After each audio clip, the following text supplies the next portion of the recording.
श्रीराम. सद्गुरू श्री ब्रह्मचैतन्य गोंदावलेकर महाराज यांना कोटी कोटी प्रणाम. आज आपण साधनेच्या पुढच्या महत्वाच्या टप्प्यावर चर्चा करणार आहोत. सेवा आणि समर्पण यांचा साधनामध्ये कसा मोठा वाटा असतो. गोंदावलेकर महाराज म्हणतात की सेवा म्हणजे फक्त शरीराने काही काम करणं नव्हे, तर मनाने आणि भावनेने संपूर्ण प्रेमाने केलेली कामगिरी होय.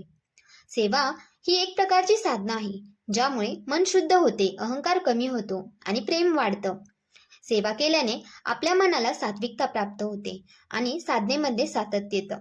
समर्पण म्हणजे आपल्या सर्व स्वभावांना, इच्छांना, अहंकाराला गुरु आणि भगवंताच्या चरणी अर्पण करणं. समर्पण हे साधनेला गती देतं, आपला मनोधैर्य वाढवतं.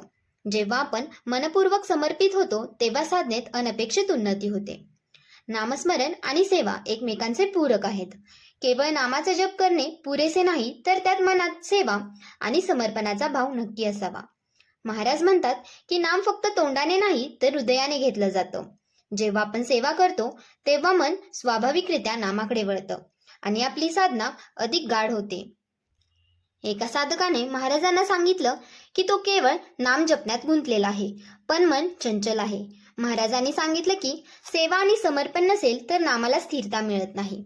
त्या साधकाने त्यानंतर आपल्या समाजात सेवा सुरू केली, लोकांना मदत केली आणि त्याच्या मनाला शांती मिळाली. त्याच्या साधनेत त्याचा फरक पाहायला मिळाला. तर भक्त हो, आपणही आपल्या साधनेत सेवा आणि समर्पण यांना महत्त्व द्यावे. हे दोन तत्व आपल्या नामस्मरणाला स्थिर आणि फलदायी बनवतात. गुरूंच्या कृपेने आपण या मार्गावर चालत राहूया.